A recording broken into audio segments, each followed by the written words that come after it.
The field across from Daniel Reeves' farmhouse had been empty for 43 years. He knew because his father had burned down the old Carver place in 1981, salting the earth afterward with a grim determination that 8-year-old Daniel hadn't understood at the time. Some places, his father had said, loading salt into a rusted spreader, shouldn't ever be built on again. The field had remained empty through Daniel's childhood, through his inheritance of the farm in 2003, through 2 decades of watching the seasons turn that barren patch of land from brown to green to white and back again. Nothing grew there except wild grass and thorn bushes. Nothing lived there except field mice and the occasional fox.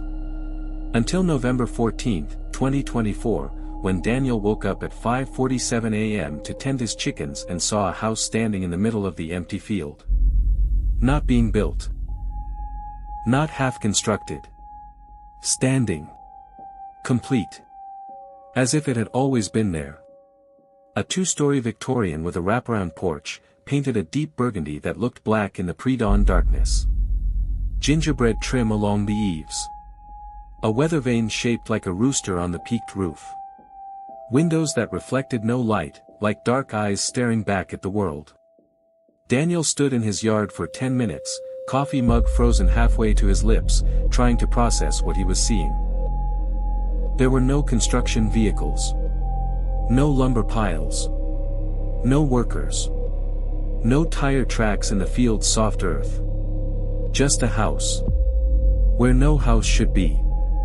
And as the sun rose behind it, Daniel noticed something that made his hands start to shake. The house had no shadow. Welcome back to Dark Shift Stories, where reality bends in ways that make you question everything you thought you knew.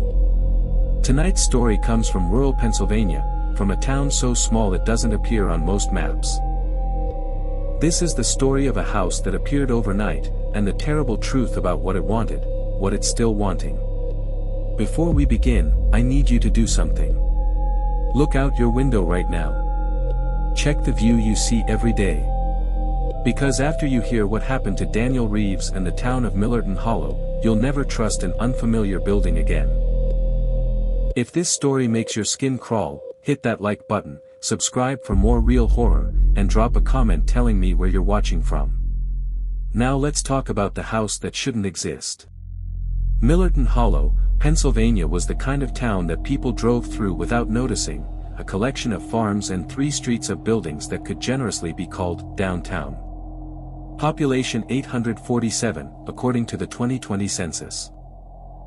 Everyone knew everyone, and everyone knew everyone's business going back 3 generations. Daniel Reeves ran one of the last working farms in the area, 178 acres of corn, soybeans, and pastureland that had been in his family since 1889. He lived alone in the original farmhouse, a solid structure his great-grandfather had built with timber from the surrounding woods. At 46, Daniel had never married, content with the rhythm of farm life and the companionship of his 3 dogs and innumerable barn cats. The field across the street, what locals still called the Carver lot, despite the Carver family being gone for over 4 decades, had a dark history that older residents still whispered about at the Millerton General Store. The Carvers had built their house in 1932, during the Depression. Josiah Carver, his wife Martha, and their 4 children. From the beginning, neighbors said there was something wrong with the place. Animals wouldn't go near it. Plants died in geometric patterns around the foundation. The Carver children developed strange behaviors, speaking in unison, standing motionless for hours, drawing identical pictures of doorways that led nowhere. In 1937, Martha Carver walked into the Millerton Sheriff's office covered in blood and speaking in a language no one recognized. When deputies arrived at the house, they found Josiah and the 4 children arranged in the front parlor, dead for at least 3 days, positioned as if they were having a family portrait taken. The cause of death was never determined. Martha died in a psychiatric facility 6 months later, never speaking English again. The house stood empty for years, passing through a series of owners who never stayed longer than a few months. All reported the same things. Doors that opened to different rooms than they should, spaces that were larger inside than the exterior dimensions allowed, and a persistent feeling of being watched by something that existed in the corner of your eye but vanished when you turned to look. In 1981, after the latest owner disappeared, a schoolteacher named Helen Marsh, whose car was found parked in front of the house, keys still in the ignition, but who was never seen again. Daniel's father Thomas Reeves had organized a group of men from town. They'd burned the house to its foundation, excavated the basement, and salted the entire property with enough salt to sterilize it. My father never explained why, Daniel told his neighbor, old Carl Hendricks, during their morning chat over the fence. But he checked that field every single day for the rest of his life. Made me promise to do the same after he died. Daniel had kept that promise for 21 years. Every morning at dawn, he'd look across the street, verify the field was empty, and go about his day. Until November 14th. The morning the house appeared, Daniel didn't immediately panic. His first assumption was that he'd had a stroke or was hallucinating. He went back inside, drank a glass of water, rubbed his eyes, and looked again. The house was still there. He called Carl Hendricks, hands shaking as he dialed. "Carl, you awake? AM now. It's not even 6, Daniel. What's wrong?" "Look out your window. Toward the Carver lot." A long pause. Then Carl's voice, tight with fear, "Jesus Christ. You see it too?" "I see it." "How, when did?" "I don't know. It wasn't there when I went to bed at 10:30. Now it is. I'm calling the sheriff." Sheriff Tom Bradley arrived 45 minutes later, along with his deputy, Mike Warren. Both men stood in Daniel's driveway, staring at the house across the street with expressions that cycled between disbelief and dread. "That's not possible," Bradley said flatly. "I drove past this field yesterday. There was nothing there." "I know," Daniel said. "You can't build a house overnight. You can't build a house in a week. That's a full Victorian, foundation to roof. That's months of work." "I know." Bradley radioed the county office, requesting they pull any building permits filed for the Carver property. The answer came back negative. No permits. No sales. The property was still owned by the estate of Helen Marsh, held in legal limbo for 43 years because she'd never been declared legally dead. "I'm going over there," Bradley announced. "Coming." Daniel looked at the house. Even in the growing daylight, it seemed to drink in the sun rather than reflect it. The windows were dark and empty, but he had the unmistakable sensation of being observed.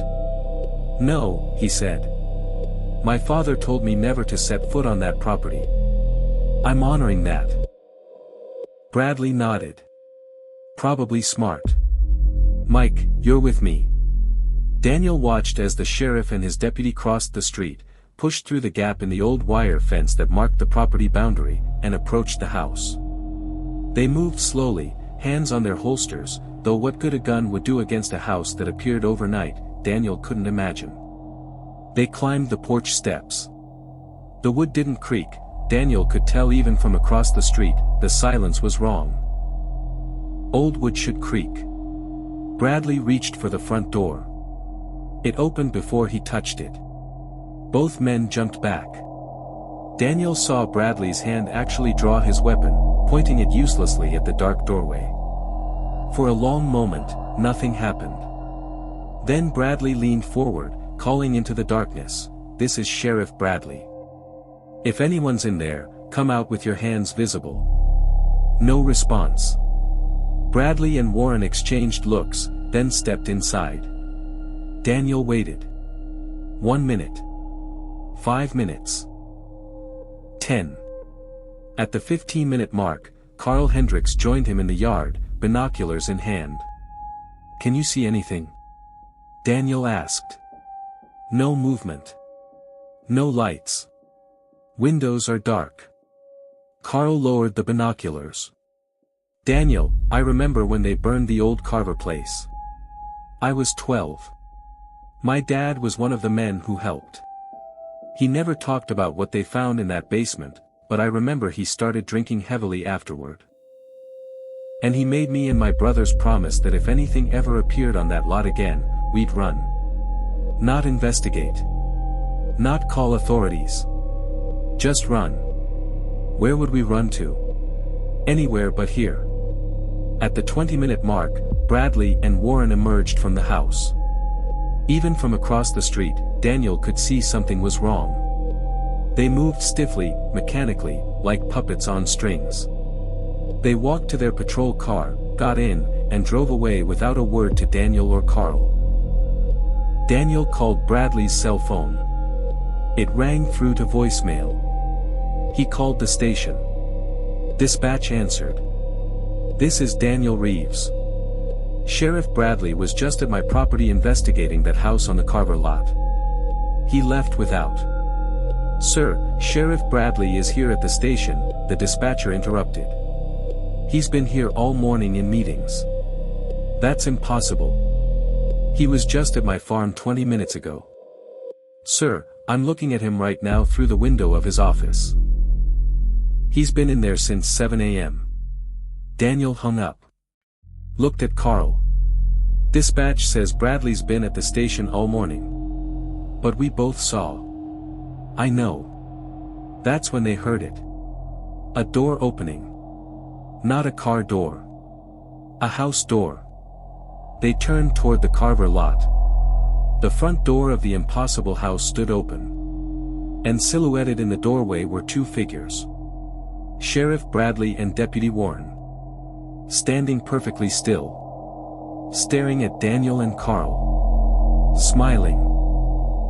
Daniel called 911 from inside his locked house. "There are two men on the property across from me. They look like Sheriff Bradley and Deputy Warren, but they can't be because dispatch said the real ones are at the station." The dispatcher's voice was patient but strained. "Sir, this is the third call we've received about unusual activity at that location this morning. We're sending units now." "Third call. Who else called?" "I can't disclose that, sir. Please stay inside your residence." Daniel watched from his window. The two figures that looked like Bradley and Warren continued standing in the doorway, motionless, their smiles never wavering. They didn't blink. They didn't shift their weight. They just stood there, watching his house. Carl had gone home, but Daniel could see him in his own window, also watching. Down the street, other neighbors had emerged, Mrs. Patterson, the Yoder family, old Eugene Kramer. All standing in their yards, staring at the house that shouldn't exist. Two state police cruisers arrived at 8:47 a.m. Real ones, Daniel verified by their license plates and the fact that the officers who emerged looked nothing like Bradley and Warren. The troopers crossed into the Carver lot, approaching the house with weapons drawn. The figures in the doorway didn't move. One of the troopers called out, "Step away from the residence. Hands where we can see them." The Bradley figure tilted its head slightly. Then, in perfect unison, both figures spoke, their voices carrying clearly across the distance. "We're waiting for you. Come inside. See what we've prepared." The troopers exchanged glances. "Sir, step away from the door and identify yourself. We're waiting for everyone. All of you. It's time to come home." Daniel felt ice in his veins. The voice was Bradley's, but the cadence was wrong, the inflection inhuman. One of the troopers started up the porch steps. His partner followed. They reached the door, positioned themselves on either side, and one of them leaned forward to look inside. He froze. Completely still. Then, slowly, he turned to look at his partner. Both men lowered their weapons. And walked inside. The Bradley and Warren figures followed them in. The door closed. Daniel grabbed his phone and called the state police barracks directly, bypassing 911. "This is Daniel Reeves in Millerton Hollow. You just sent two troopers to investigate a property here. They've entered the structure and haven't come out. I think they're in danger. Sir, I show no units dispatched to Millerton Hollow this morning. I'm watching your cruisers in my neighbor's driveway right now. Sir, what are the unit numbers? Daniel squinted at the cars. Read off the numbers on the doors. A pause. Sir, those vehicles were decommissioned and sent to auction 3 years ago. They shouldn't exist. Daniel's mouth went dry. But they're here. I'm looking at them. Sir, I'm going to send actual units to your location. Do not approach the vehicles or the structure. Do you understand? Yes. More police arrived over the next hour. Real police, Daniel verified through multiple calls to their departments. Each group approached the house. Each group entered. None came out. By noon, 17 law enforcement personnel had vanished into the house. The street was lined with patrol cars, some real, some that departments swore had been destroyed or sold years ago. But all of them were there, solid and real, with engines that were still warm. The FBI arrived at 2 p.m. Special Agent Lisa Torres established a perimeter around the property, interviewing witnesses. When she reached Daniel, her face was pale but professional. Mr. Reeves, I need you to tell me everything, from the beginning. Daniel did. The empty field. His father's warning. The house appearing overnight. Every officer who'd entered and never emerged. Torres took notes, her pen moving rapidly. Are you aware of the history of this location? The Carver family. The murders. The disappearances. My father burned the original house in 1981. Did your father ever tell you what they found in the basement before they burned it? No. He refused to talk about it. Torres pulled out a tablet, showing Daniel a scanned document. This is a report filed by the Sheriff's Department in 1981, immediately after the burning. It was classified, buried in county archives. We only found it this morning. She turned the tablet toward him. Daniel read. November 3, 1981, Sheriff's Department report. Following the excavation of the Carver residence basement, our team discovered a structure beneath the foundation. Not built. Carved directly into bedrock. Stairs descending approximately 40 feet. At the bottom, a chamber containing what can only be described as a door. The door is seamless stone, perfectly smooth, with no visible hinges or handles. Symbols carved around the frame match no known language. Dr. Patricia Vance from Penn State, consulted on site, stated the symbols appear to be pre-linguistic, possibly tens of thousands of years old. More disturbing. The door was warm to touch, and several team members reported hearing voices from behind it. Speaking English. Calling their names. The voices belonged to deceased relatives and missing persons. Recommended action: seal the chamber with concrete, burn the structure above, salt the earth. Never allow rebuilding on this site. Additional note: 3 team members, names redacted, insisted on attempting to open the door before we sealed it. We restrained them by force. All 3 are currently under psychiatric observation, claiming the house is waiting, and it just needs to be invited in. Daniel looked up from the tablet. They sealed the door. And now there's a house again. Not just any house, Torres said quietly. According to our research, this house, this exact house, down to the paint color and trim details, matches photographs of the original Carver residence from the 1930s. Before it was burned. The house that appeared overnight is a perfect replica. How? We don't know. But 17 officers are inside it. And we have no way to extract them without sending more people in. Torres looked at the house. Whatever's behind that door your father sealed, it's found a way out. And it's rebuilding what was destroyed. At 4 p.m., the first person came out of the house. Deputy Warren. Or something wearing his face. He walked down the porch steps, across the lawn, and stopped at the property line. He smiled at the assembled police and FBI, at the growing crowd of townspeople and media who'd gathered. "You're all invited," he said in that wrong, layered voice. "There's room for everyone. The house is bigger inside than it looks. Much bigger. And it's been waiting so long for guests." "Where is the real Deputy Warren?" Torres demanded. "I am Deputy Warren. And I'm also so much more now. We all are. Everyone who comes inside becomes more. Better. Perfect." His smile widened impossibly. "Won't you come see? Won't you come home?" An FBI agent raised a megaphone. "Release the officers you're holding." "We're not holding anyone. They're free. They're family. They're happy." Warren Thing gestured to the house. "You'll understand when you come inside. You'll see the rooms. The infinite rooms. Each one prepared just for you. Each one showing you exactly what you've always wanted to see." Another figure emerged from the house. Then another. Then 5 more. All people who'd entered. All wearing those 2 wide smiles. All speaking in unison. "Come inside. Come home. The house has been waiting. The door is finally open. And everyone is invited." Torres ordered her team back. Established a new perimeter 50 yards further out. Requested military support.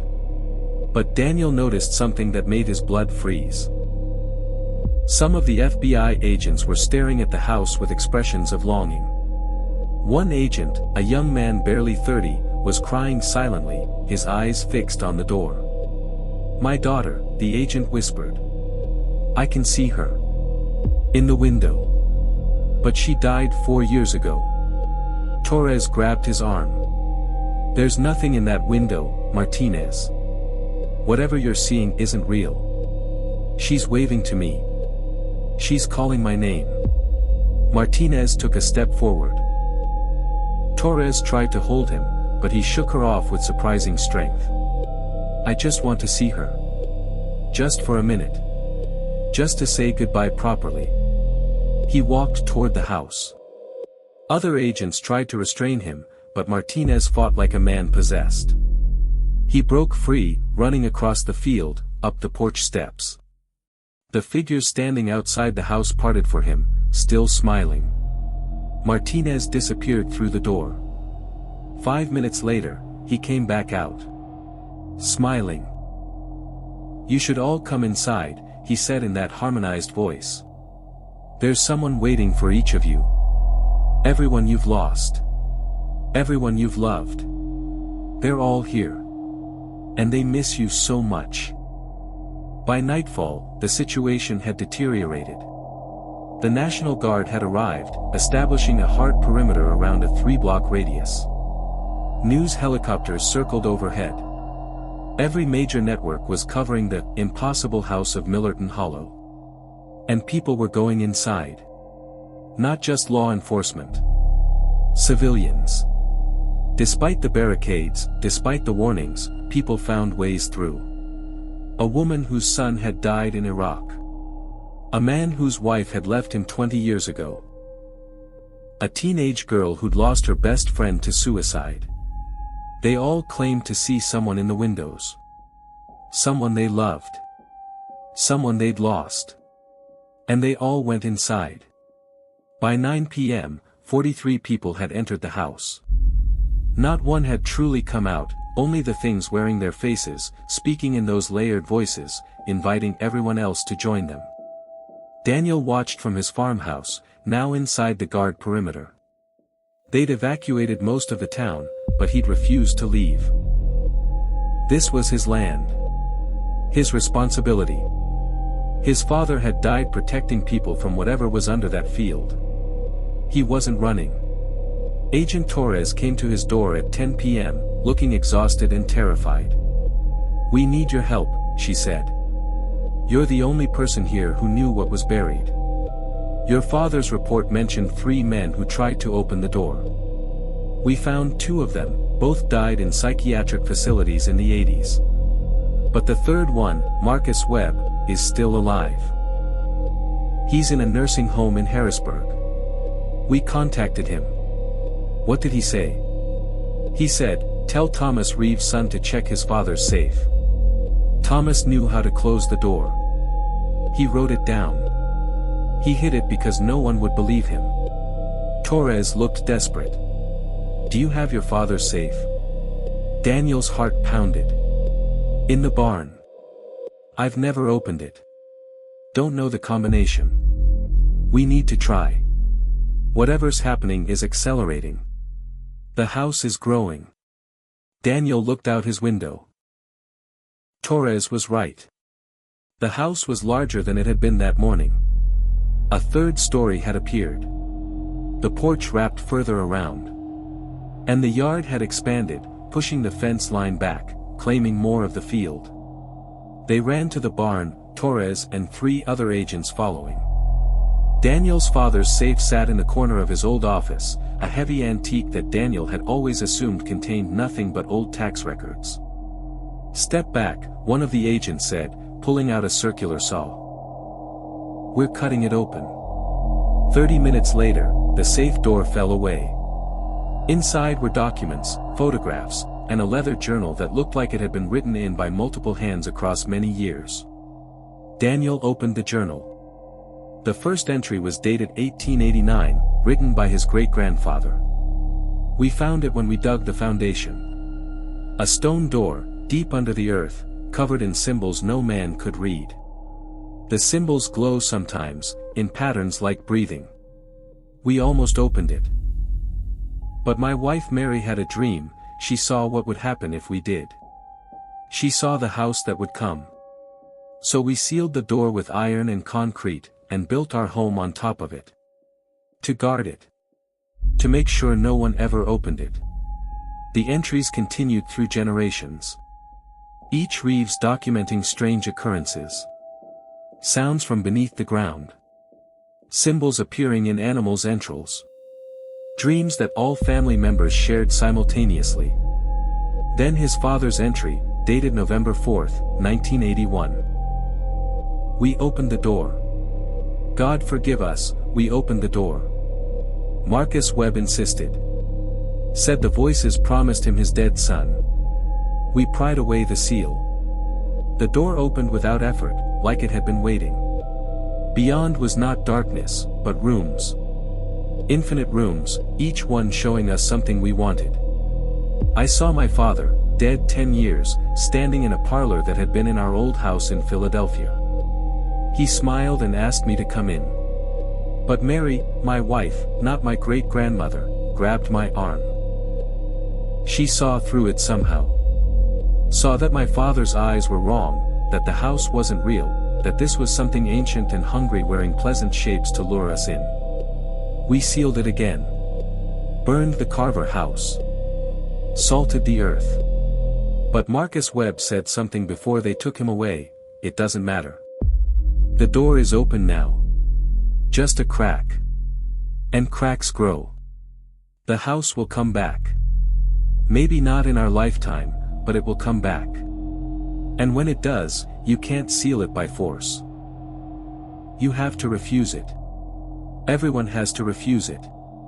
I don't understand what that means. But I'm writing down what we found, in case the house comes back after I'm gone." The journal continued with detailed notes about the symbols on the door, sketches of the patterns, and one critical piece of information. The house feeds on longing. On the human need to recover what's lost. It offers everyone their heart's desire, but what it really wants is to be filled. It's not a house. It's a container. And it needs to be full before it can do whatever it was built to do. The symbols around the door translate roughly, according to Dr. Vance, to, "The vessel waits to be invited." The vessel cannot take, only receive. The vessel requires consensus to complete. If everyone refuses to enter, if everyone denies it what it wants, it will have no power. But if enough people go in willingly, if it reaches capacity, then. The entry ended there, incomplete. Torres stared at the journal. Consensus. It needs enough people to willingly enter. That's why it's showing everyone what they want. It's trying to reach capacity. How many is enough? I don't know. But we have to assume it's close. 43 people have entered. If the house is growing, that means it's getting stronger. She pulled out her radio. Command, we need an immediate evacuation of all personnel within visual range of the structure. And we need to establish a media blackout. People are seeing the coverage and trying to reach the house to find their loved ones. But it was too late. Daniel saw them through the barn window. Hundreds of people, climbing over barriers, pushing through guard lines. Not attacking. Just walking with purpose toward the house. Each one claiming to see someone they'd lost in the windows. Torres ran outside, shouting orders. Daniel followed. The scene was chaos. Guardsmen trying to hold back the crowds. Agents screaming warnings. And above it all, the house was calling. Not with sound. With something else. A pull that Daniel could feel even from a distance. Like gravity, but emotional. A tug toward the one thing you wanted most in the world. And there, in the third-story window, Daniel saw her. His mother. Dead for 18 years. Smiling. Waving. He knew it wasn't real. He knew it was the house wearing her shape like bait. But God, he wanted it to be real. Wanted so badly to believe she was there, waiting, that death wasn't final, that love could bridge the impossible gap. Daniel. Torres grabbed his shoulders. Don't look at it. Whatever you're seeing, it's not real. I know, he whispered. But he couldn't look away. More people streamed past them. 100. 200. All walking toward the house with expressions of desperate hope. The front door stood open, and the figures that wore stolen faces welcomed each newcomer like family. Come home, they chanted. Everyone is here. Everyone is waiting. Come home. The house grew taller. Wider. More rooms appearing with each person who entered. It was a 4-story Victorian now, then 5 stories, then 6. Impossible architecture spreading across the field like a cancer. Torres's radio crackled. Command, we've lost containment. Estimate 300 civilians approaching the structure. We can't hold them back without using force. Do not fire on civilians. Repeat, do not. The transmission cut off. Daniel turned to see why and felt his stomach drop. The guard's command post, positioned 200 yards from the house, was gone. Not destroyed. Gone. Vanished. And in its place stood more house, an extension of the main structure, spreading like a living thing. The house was claiming territory. Growing. Consuming space. And it was accelerating. By midnight, the house was 12 stories tall and covered 3 acres. Over 500 people had entered. The original Millerton Hollow was mostly evacuated, but people were arriving from neighboring towns, from across the state, drawn by news coverage and their own desperate hopes. The government had finally established a hard military perimeter at a 5-mile radius, but Daniel could see the writing on the wall. This wasn't going to stop. Not with force. Not with walls. It required consensus. Everyone refusing to enter. But humans didn't work that way. Not when offered the one thing they wanted most. Agent Torres had set up a temporary command center in Daniel's farmhouse. Military brass, FBI directors, even a representative from the CDC, everyone trying to understand what they were facing. It's a mimetic hazard, one scientist was saying. It spreads by perception. Everyone who sees it becomes vulnerable to its influence. Then we need to stop all coverage, block all images, a general demanded. Too late. It's already everywhere. Social media. News. People are driving here from across the country. Daniel stood at his window, watching the house that now blotted out the stars. His mother's image was still in the window, still waving. He wondered how many other people saw their own ghosts in those hundreds of windows. Marcus Webb's words echoed in his mind, "You can't seal it by force.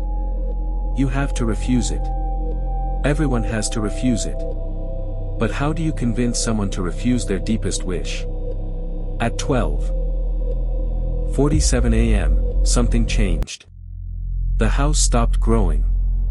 For the first time in hours, it remained still, fixed at its current impossible size. Then all the figures wearing stolen faces emerged. Hundreds of them now. They stood in the yard, perfectly synchronized, and spoke as one. "The vessel is nearly complete. 999 have entered. One more is required. One more to reach consensus. One more to open the door fully." Torres grabbed Daniel's arm. 1,000. It needs exactly 1,000 people. And then what happens? Then, according to your father's journal, it can do whatever it was built to do. The figures turned, their eyes finding every person in the command center, every soldier on the perimeter, every civilian still watching from beyond the military line. "One more," they said. "Just one. Who will complete us? Who will be the 1,000th to come home?" Daniel felt the pull intensify. His mother's image grew clearer in the window. He could see details now, the dress she'd worn at her last birthday, the way her hair caught the light, the exact shade of blue in her eyes. "Mom," he whispered. "Daniel, no." Torres physically moved between him and the window. "It's not her. You know it's not her." "I know." But the knowing didn't make the wanting go away. All around the perimeter, he could hear the same struggle. Soldiers crying, seeing dead friends from Afghanistan and Iraq. Agents seeing lost children. Civilians seeing everyone they'd ever loved and lost. The house waited. Patient. Confident. Someone would break. Someone always broke. At 1:33 a.m., it happened. A woman broke through the military line. Middle-aged, hysterical, screaming about her daughter who died in a car accident. Soldiers tried to grab her, but she fought with inhuman strength, driven by grief and desperate hope. She ran toward the house. "Stop her!" Torres screamed into her radio. But no one could. The woman sprinted across the field, up the porch steps. The figures parted for her. She stood in the doorway, tears streaming down her face. "Sweetie," she called into the darkness. "Baby, are you there?" And from inside, a child's voice, "Mommy. I'm here. I've been waiting." The woman sobbed and stepped inside. The door closed. For a moment, absolute silence. The house seemed to hold its breath. The world held its breath. Then the house began to shake. Not collapsing. Transforming. The walls rippled like water. Windows multiplied and merged. The architecture became fluid, impossible, non-Euclidean geometry that hurt to look at. And from somewhere deep inside, a sound emerged, like a door opening, but massive, fundamental, the sound of reality tearing.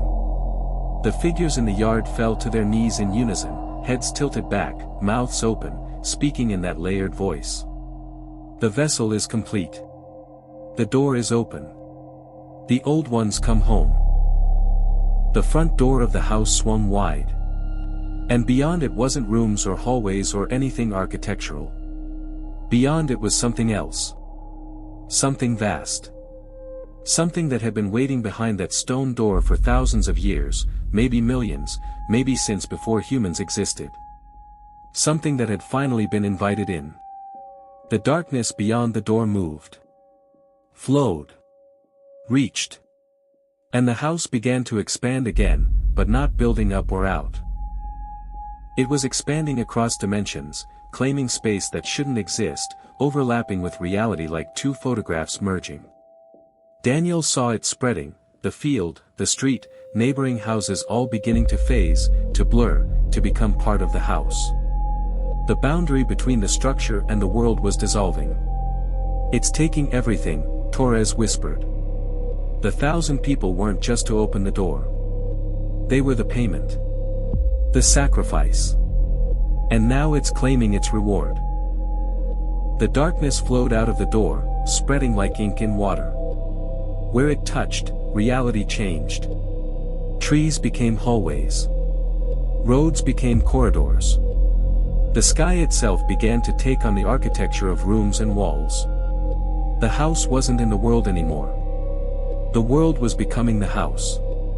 Daniel ran. Not away, there was nowhere to run to. He ran toward his barn, toward his father's journal. There had to be something, some way to reverse this, He found it in the final page. His father's last entry, written the day before he died. If the house comes back, if it reaches capacity, if it opens the door and begins to spread, there is only one way to stop it. Someone must enter willingly and then refuse to stay. The vessel requires consensus. If even one of the 1,000 refuses, the consensus breaks. The door cannot stay open without complete agreement. But to refuse from inside. I don't know if it's possible. I don't know if anyone could resist what the house shows them once they're within it. But it's the only way. The old symbols say, the one who enters last can deny all. The 1,000th person. If they refuse, if they turn back, the consensus collapses. Daniel looked up from the journal. Through the barn window, he could see the darkness spreading, consuming. The woman who'd entered, the 1,000th person, was inside, presumably reunited with the image of her daughter, lost in her grief and joy. She would never refuse. But Daniel knew what he had to do.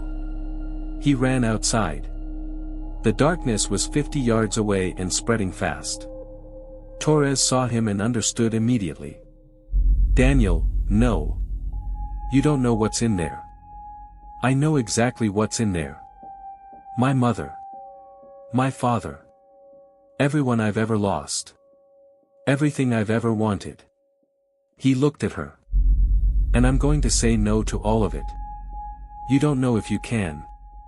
I'm the only one who has a chance. He gripped her shoulders. My family has been guarding this thing for generations. This is what we were meant to do. Not seal it. Not contain it. But be the one strong enough to refuse it when it finally escaped. Daniel ran toward the house. The figures in the yard tried to stop him, but they couldn't touch him, he was coming willingly. That was the rule. The house could only receive, never take. He climbed the porch steps. His mother stood in the doorway now, real as life, smiling with tears in her eyes. Danny, she said in her voice, her real voice. Oh sweetheart, I've missed you so much. You're not real, he said, but his voice broke. I'm as real as you need me to be. Come inside. Your father's here. Your grandparents. Everyone. We're all waiting. We've made you a room. Your own room, exactly how you always dreamed it would be. Daniel looked past her into the house. The darkness that had emerged from the stone door was pulling back, revealing rooms. Beautiful rooms. Perfect rooms. And there, in a parlor that looked exactly like his childhood home, sat his father, reading a newspaper, looking young and healthy and alive. His father looked up. Smiled. Hey, sport.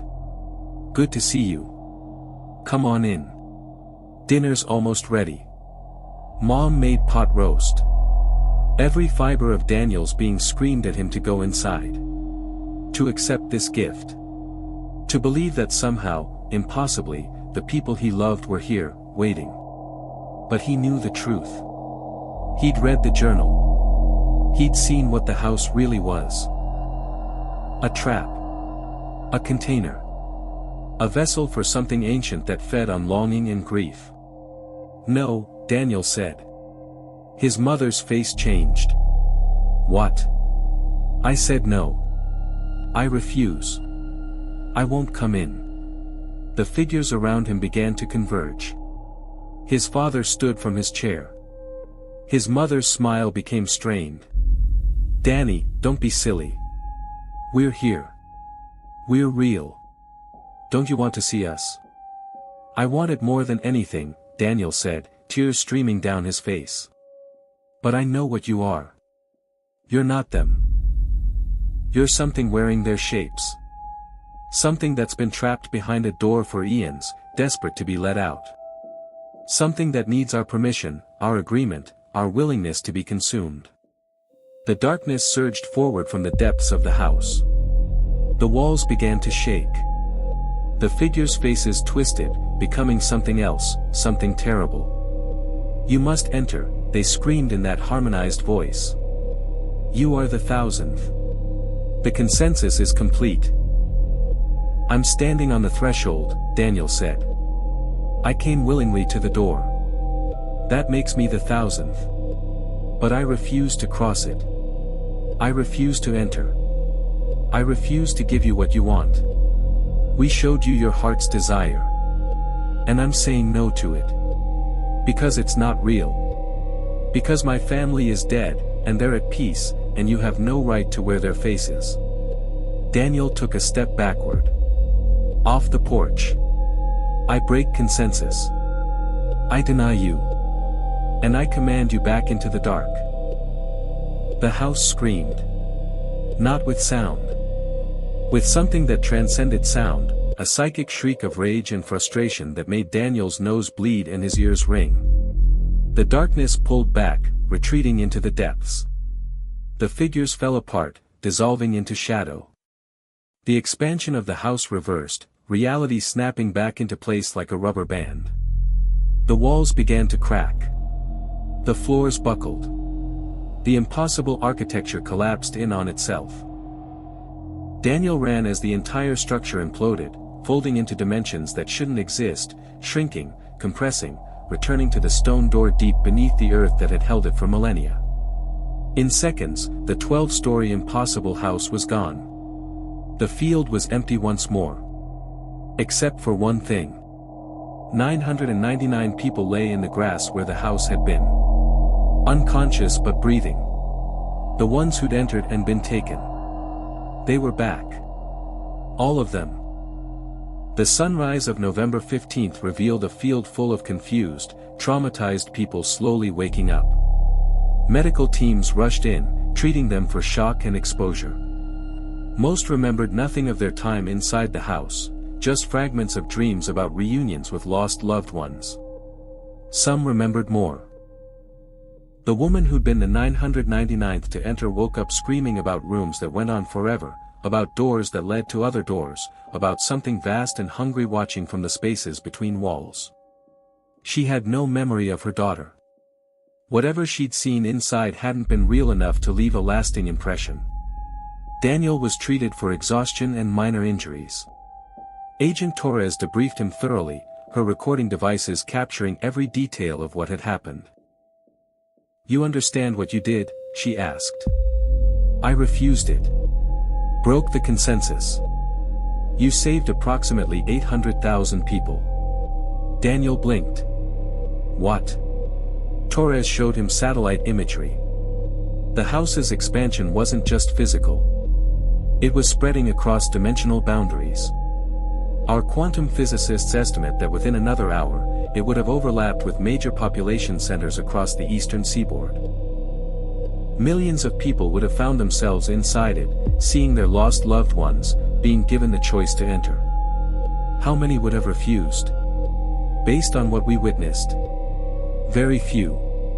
Torres closed her laptop. The thing you refused, we're still trying to understand what it was. But the symbols on the door, the age of the stone, Daniel, this thing has been trying to get out for longer than human civilization has existed. What was it? We don't know. Vance's notes suggest it might be extra-dimensional. Something that exists in spaces adjacent to our reality, that can only interact with our world through invitation and consensus. She paused. Your family didn't just own that land. They were guardians. Generation after generation, keeping watch. Waiting for this exact moment. Daniel thought about his father's obsessive checking of the field every morning. About his great-grandfather building a house specifically to stand watch over the sealed door. About the weight of responsibility passed down through blood and memory. Is it over? He asked. Torres hesitated. The door is closed. The house is gone. But the door was opened once, 43 years ago. And it was opened again last night. Each time, it gets a little easier. The seal is weaker. So it could come back. Yes. How long? We don't know. Years. Decades. Centuries. But it will try again. Things like this are patient. She looked at him seriously. Your family's watch isn't over. Daniel nodded. He'd already known that. Some responsibilities didn't end with a single act of refusal.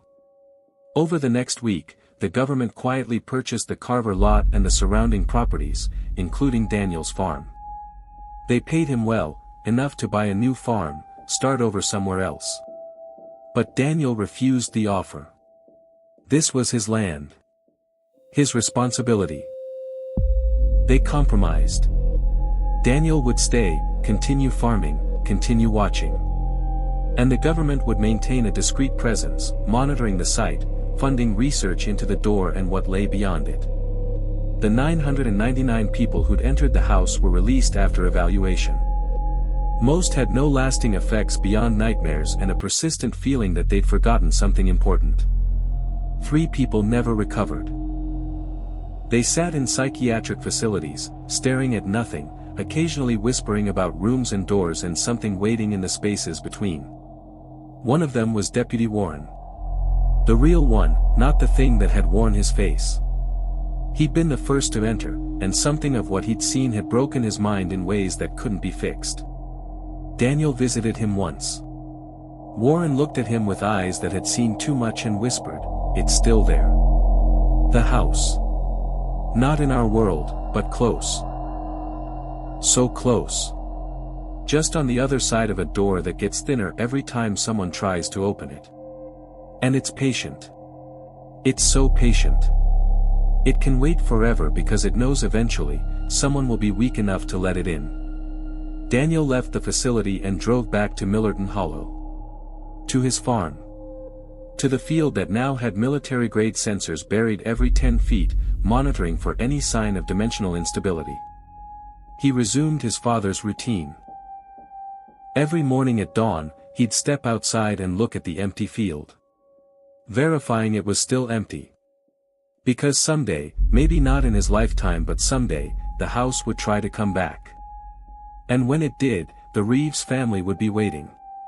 Ready to refuse it once more. 6 months later, on a warm May morning, Daniel was working in his garden when he heard a car pull into his driveway. He looked up to see Agent Torres getting out, her face pale and strained. "We have a problem," she said without preamble. Daniel's stomach sank. "The field?" "No. The field is fine. All sensors normal. But Daniel." She pulled out her tablet, showing him a news article. This appeared yesterday. Kalamazoo, Michigan. The headline read, "Impossible house appears overnight in City Park." Daniel felt ice in his veins. No. It's not the same house. Different architecture. A colonial style instead of Victorian. But the pattern is identical. Empty land one night, fully formed house the next morning. And people are seeing their lost loved ones in the windows. She swiped to another article. This is from Eugene, Oregon. 3 days ago. Another house. This one a craftsman bungalow. And this is from Augusta, Maine. A week ago. A farmhouse. Daniel's hands shook. How many?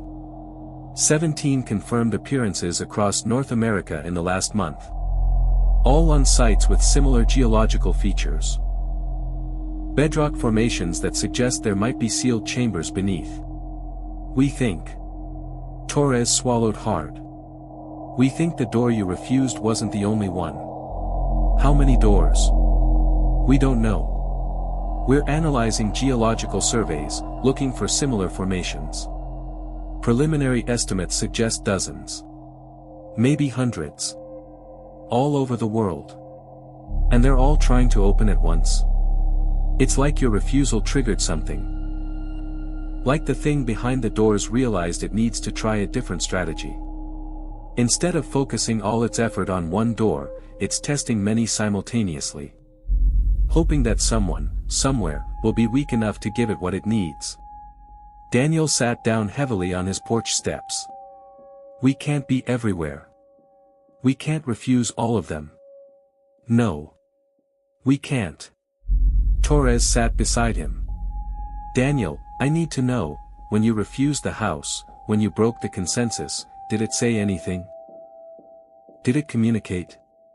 Daniel thought back to that moment on the threshold. To the psychic scream of rage and frustration. But there had been something else, too. Words that hadn't been spoken aloud but that he'd understood nonetheless. It said. Daniel's voice was barely a whisper. It said, we will try again. We will try everywhere. We will try forever. And eventually, inevitably, someone will be too weak to refuse. One yes is all we need. One yes anywhere, and the door opens everywhere. Torres closed her eyes. So it's not about 1,000 people at one location anymore. It's about one person at any location. One weak moment. One person who can't refuse their deepest desire. And then every door opens simultaneously. Yes. They sat in silence, watching the empty field that had almost consumed the world. What do we do? Daniel finally asked. We watch. We warn. We establish protocols for each new appearance. And we hope that when the critical moment comes, when the perfect house appears to the perfect person at the perfect moment, that whoever it is will be strong enough to say no. That's not much of a plan. It's all we have. Torres left an hour later, driving back to coordinate the response to the newest appearances. Daniel stood in his yard, looking at the field that would always need watching. His phone buzzed. A text from an unknown number. Thank you for refusing. The door stays closed for now. But there are so many doors. And so many lonely people. How long can humanity keep saying no to its deepest wishes? A friend. Daniel deleted the text. But a minute later, another one arrived. Then another. All from different numbers. 17 doors are testing. By next month, it will be 50. We are patient. We can wait. Can you? Eventually, someone's love will be stronger than their fear. And when that person says yes, we all come through. Daniel blocked the numbers, but he knew it didn't matter. The thing beyond the doors could reach anyone, anywhere, anytime it wanted. It was just choosing not to. Yet. He went inside and pulled out his father's journal. Started a new entry. May 17, 2025. The houses are spreading. Not one door, but many. Maybe hundreds. All around the world, waiting to be opened. I refused the house in Millerton Hollow. I broke consensus. I thought that would be enough. But this isn't a battle that can be won. It can only be endured. Generation after generation, refusing. Forever. To whoever reads this after I'm gone, the houses will keep appearing. They will show you everyone you've lost. They will offer you everything you've ever wanted. And you must refuse. Every time. Without exception. Because the moment someone says yes, anywhere, to any house, every door opens. And the thing that's been waiting since before we existed will finally come home. Stay strong. Keep refusing. It's all we can do. Daniel closed the journal and looked out his window. At the field that was empty. For now. But somewhere in Michigan, Oregon, Maine, and 14 other locations, new houses stood. New doors waited. New temptations called to the lonely and the grieving. And somewhere beyond all those doors, in the spaces between dimensions, something ancient and patient waited. Knowing that eventually, inevitably, someone would be weak. Someone would say yes. And then the long wait would finally be over. Daniel's phone buzzed one more time. He almost didn't look at it. But something made him check the screen. It was a photo.